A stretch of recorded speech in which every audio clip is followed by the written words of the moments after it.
प्रसार भारती अभिलेखागार की प्रस्तुति सदाबहार सुनहरे दौर का अनमोल खजाना।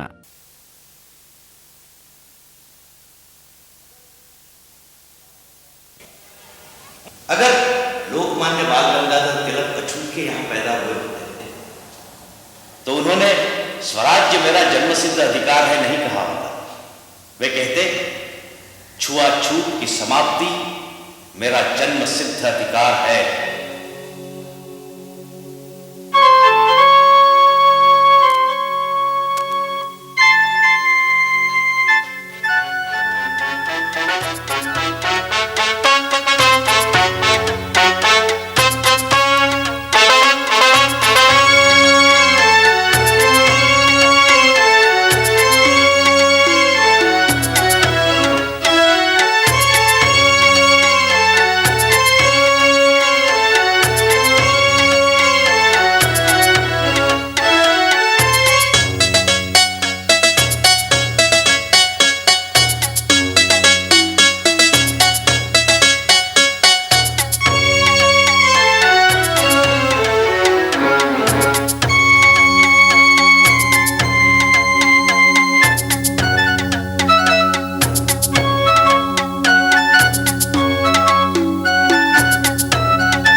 साहब, आपका बड़ौदा जाना निश्चित है?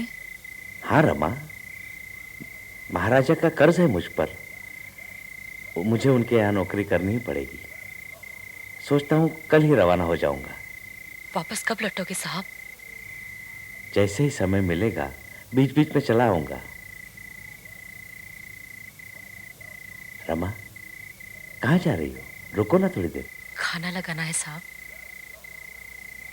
भीमा, भीमा, ये मैं क्या सुन रहा हूँ? बड़ौदा के महाराजा सयाजीराव गायकवाड़ के यहाँ तू नौकरी करने जा रहा है? हाँ बाबा, जाना ही पड़ेगा। महाराजा के प्रति तुम्हारी भावना मैं जानता हूं बेटा, पर भावना में आकर तू परिणाम के बारे में नहीं सोच रहा है। तू जानता है उनके राज्य में अधिकतर नौकरियां ऊंची जात के लोगों के हाथ में हैं। तेरा जीना हराम कर देंगे बेटा। तुझे पैरों के नीचे दबा कर रखेंगे। दिल फट जाता है बेटा जब अपमान होता है। मन में बहुत ठेस पहुंचती है। बाबा, जिस देश में मैंने जन्म लिया है उस देश के हर कोने कोने में असमानता की आग धधक उठी है। और फिर आप ही ने तो हमें सिखाया था, कठिनाई से मुंह मत मोड़ो, हर चुनौती का सामना करो, है ना? बाबा, आप मुझे आशीर्वाद दीजिए। मेरा आशीर्वाद तो तुम्हारे साथ हमेशा है बेटा, लेकिन डरता हूं मैं, डरता हूं कहीं मंजिल पर पहुंचने से पहले तुम्हारे पांव न लड़खड़ा जाए। तुझे बहुत दूर जाना है बेटा, तुझे बहुत दूर जाना है। बाबा के बहुत इनकार करने पर भी मैं बड़ौदा के लिए रवाना हो गया।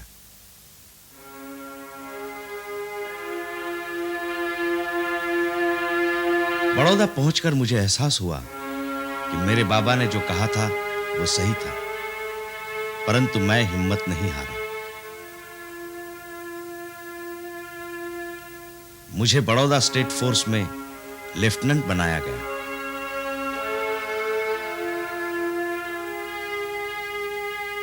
पंद्रह दिन के बाद अचानक बंबई से एक तार आया,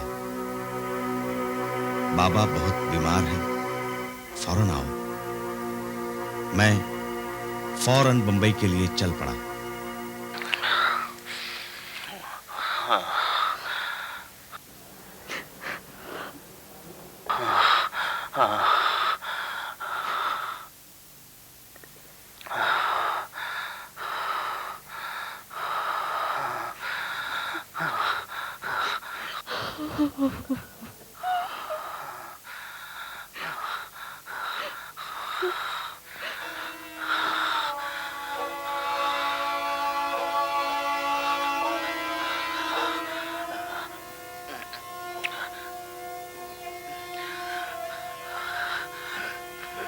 बाबा,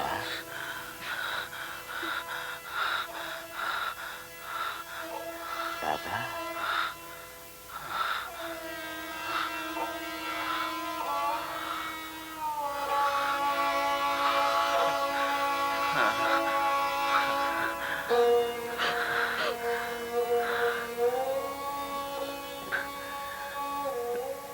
तू आ गया बेटा,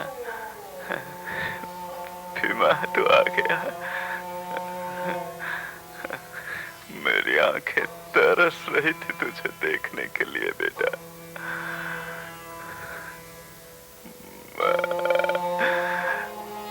मैं तेरा ही इंतजार कर रहा था, तेरा ही।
भीमराव, महाराजा ने यह वजीफा तुम्हें अमेरिका के कोलंबिया यूनिवर्सिटी से उच्च शिक्षा प्राप्त करने के खातिर दिया है। इसके बदले में पढ़ाई के पश्चात तुम्हें महाराजा के स्टेट में 10 साल तक नौकरी करनी पड़ेगी। क्या तुम्हें मंजूर है? जी, मुझे मंजूर है। कोई सवाल? जी नहीं। भीमराव, हमारे राज्य के उपवित्त मंत्री तुम्हें कोलंबिया यूनिवर्सिटी की सारी जानकारी से परिचित करा देंगे। हमारी शुभकामनाएं तुम्हारे साथ हैं। धन्यवाद। जाओ, प्रतिज्ञा पत्र पर हस्ताक्षर कर दो। विदेश में पढ़ाई एक अछूत के लिए यह एक अनमोल और सुनहरी मौका था।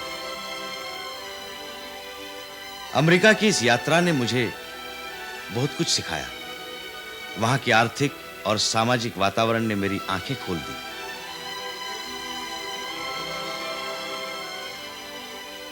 कोलंबिया यूनिवर्सिटी के प्रोफेसर एडविन और ए सेलिंगमैन ने मेरी शिक्षा प्राप्ति में बढ़ चढ़कर सहायता की। 2 साल की कड़ी मेहनत और अनुसंधान के बाद मुझे 1915 में मेरी किताब एंशिएंट इंडिया कॉमर्स के लिए एमए की डिग्री प्रदान की गई। फिर मई 1916 में मैंने डॉक्टर गोल्डर पेसर एंथ्रोपोलॉजी सेमिनार के समक्ष caste in India, their mechanism, genesis and development नामक शोध पत्र पेश किया। जून 1916 में मैंने दूसरा शोध ग्रंथ लिखा, नेशनल डिविडेंड ऑफ इंडिया। पहला महायुद्ध शुरू हो गया। अमेरिका में उस समय लाला हरदयाल के नेतृत्व में ये प्रचार बड़े जोर शोर से किया जा रहा था कि अमेरिका में बसे भारतीयों को अपने देश लौटकर अंग्रेजों को देश से निकाल देना चाहिए।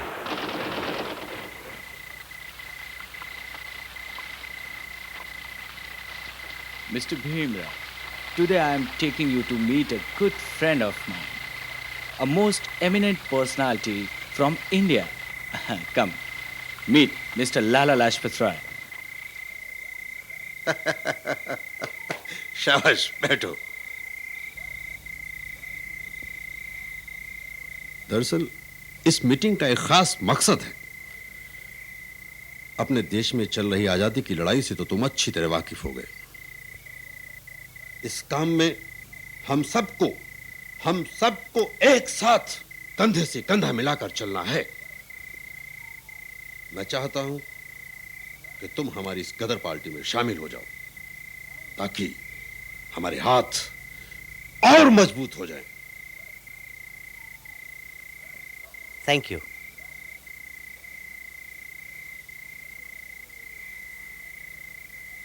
लाला जी, ये मेरा सौभाग्य है कि आपने अपनी देश की सेवा करने के लिए मुझे आमंत्रित किया है।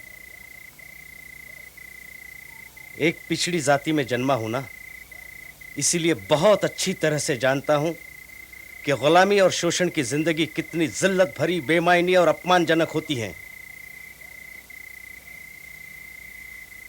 परंतु मैं मजबूर हूं, कुछ ऐसे बंधनों में बंधा हूं कि आपके प्रस्ताव से इंसाफ नहीं कर सकूंगा। लाला जी, एक अछूत का विदेश में पढ़ना नामुमकिन है। बड़ौदा के महाराजा सयाजीराव गायकवाड़ ने मुझे यहाँ पढ़ने के लिए भेजा है। मैं उनसे वचनबद्ध हूँ कि अपनी पढ़ाई के पश्चात उनके राज्य में नौकरी करूंगा। मजबूरी ने मेरे पैरों में जंजीरें डाल दी हैं लाला जी,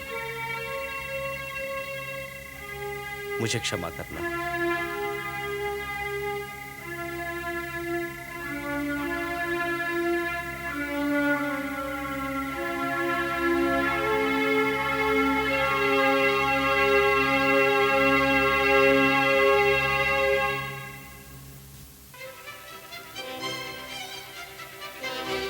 महाराजा सयाजीराव गायकवाड़ से वजीफा समाप्त हो जाने के कारण उनकी बैरिस्ट्री की पढ़ाई अधूरी रह गई और उन्हें हिंदुस्तान वापस आना पड़ा। और जब वो हिंदुस्तान वापस आ रहे थे तो महायुद्ध की गोलाबारी से SS कैसरे हिंद जहाज जर्मन की बमबारी का शिकार हो गया। रिश्तेदारों और जनसाधारण में ये अफवाह फैल गई कि भीमराव अब नहीं रहे, किंतु वास्तविकता ये थी कि इस जहाज में सिर्फ उनका सामान आ रहा था और वे जिस जहाज से आ रहे थे उसका नाम कैसरे हिंद था।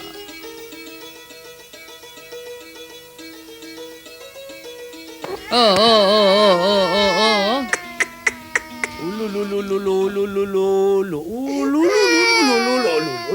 रोना नहीं।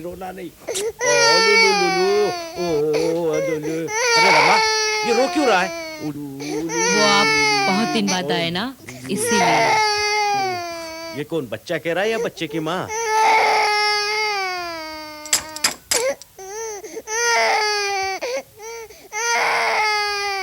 शायद आपसे कोई मिलने आया है। लाइए, इसे मुझे दे दीजिए। ना ना ना ना, चुप जाओ। चलो चलो चलो। अरे वाघमारे, दादा। वाघमारे, कैसे हो? ठीक हूं दादा।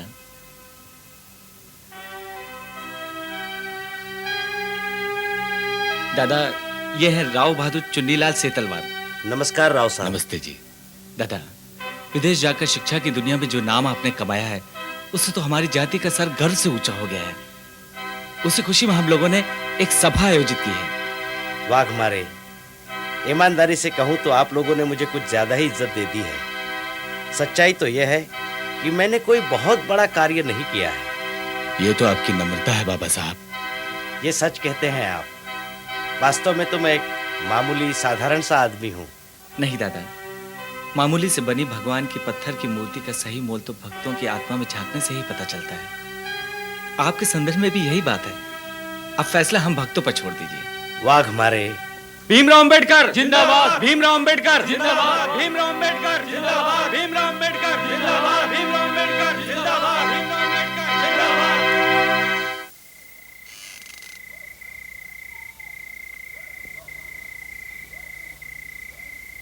भीमा, तुम्हारे जाने के बाद रमा भाभी ने बड़ी जिम्मेदारी के साथ घर संभाला। दिन रात मेहनत की उसने, गोबर की ओखली बनाकर बेची, खुद भूखी रही लेकिन हम सब का पेट भरा। जैसे तैसे घर चलाया उसने।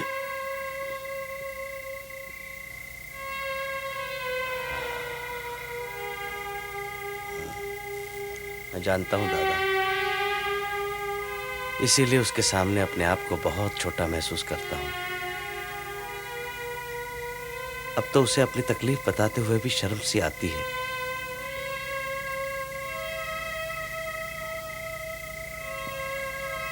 लंदन और अमेरिका में मैंने ढेर सारी किताबें खरीदी थी, जहाज के साथ वो भी नष्ट हो गई। बहुत बड़ा धक्का लगा है, लेकिन उससे भी ज्यादा मेरे दिल पर एक बोझ सा रहता है दादा।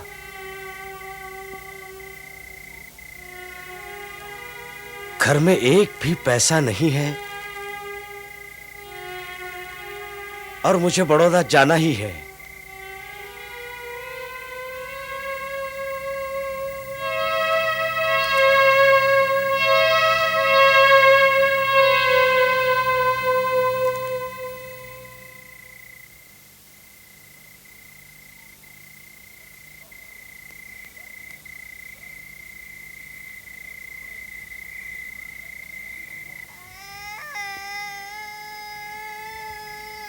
अले ले ले ले ले, क्या हुआ? मेरा राजा बेटा क्यों रो रहा है? अच्छे बेटे नहीं रोते। आजा आजा आजा।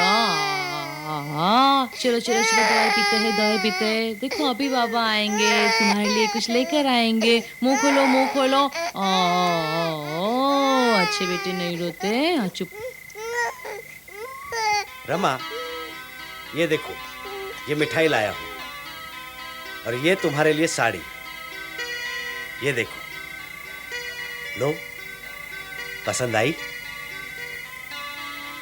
रमा, तुम हमेशा कहा करती थी ना कि बाबा होना बहुत मुश्किल है। अरे मैं तो असंग हूं, फिर भी देखो मैं कोशिश तो कर रहा हूं। लेकिन ये पैसे? वो जहाज की कंपनी है ना, उसने मेरी किताबें और सामान का हर्जाना दिया है। वाघमारे ने बहुत मदद की।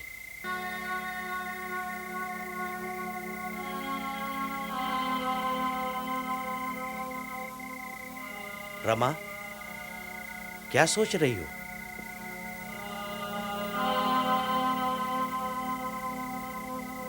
यही कि अपने बेकार में खर्च कर दिए। बचा के रखते तो आपको आगे की पढ़ाई के लिए काम आते। इन कपड़ों की इस समय इतनी जरूरत नहीं थी।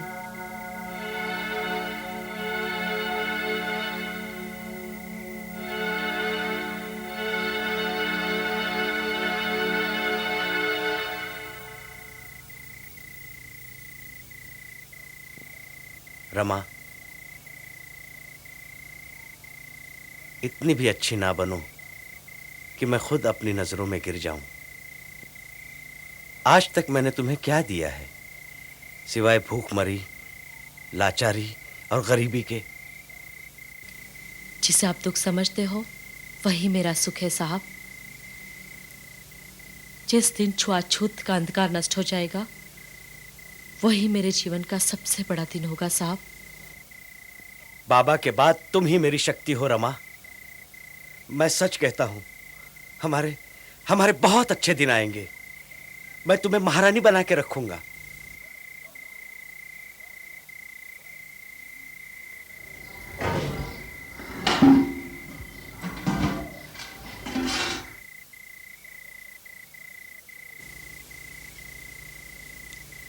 ये लीजिए कुछ पैसे। पैसे? बड़ौदा में काम आएंगे। तुम्हारे पास कहां से आए पैसे? वो आप बड़ौदा जाने के लिए परेशान थे ना, मैंने अपनी सोने की चेन बेच दी।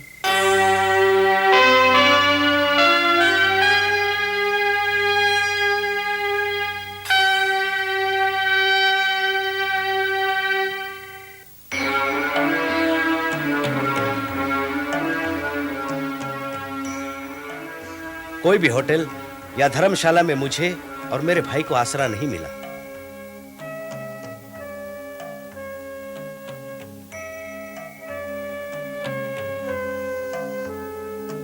मुझे महाराजा का सैन्य सचिव नियुक्त कर दिया गया, लेकिन यहां भी छुआछूत के कलंक ने मेरा पीछा नहीं छोड़ा।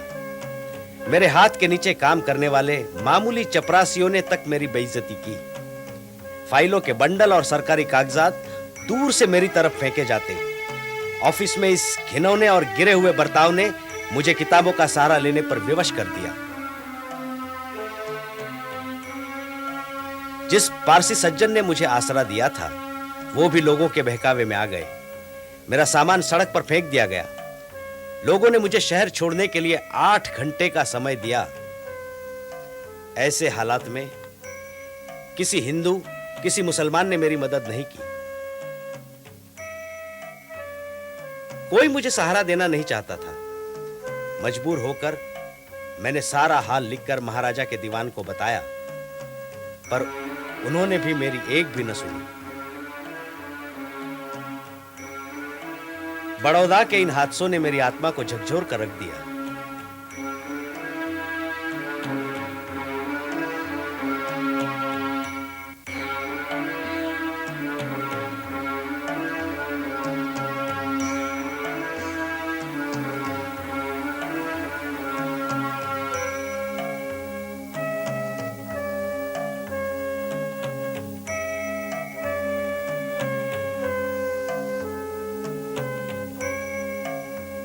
भूखा प्यासा थका हुआ मैं एक पेड़ के नीचे बैठ गया।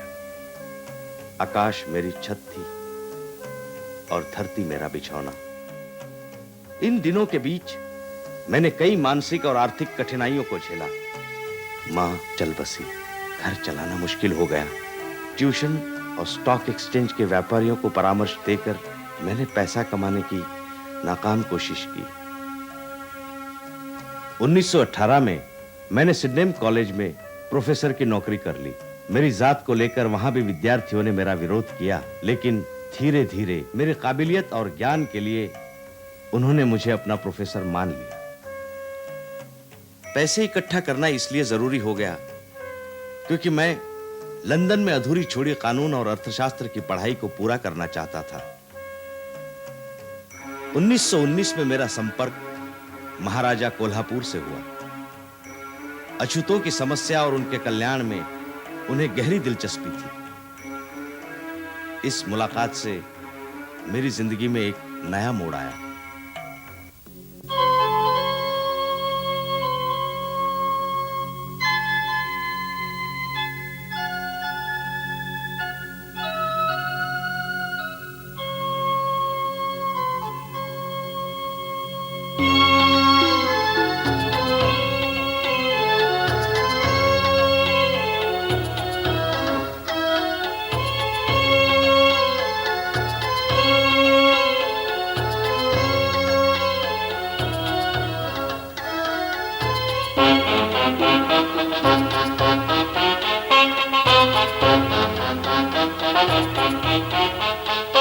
Thank you.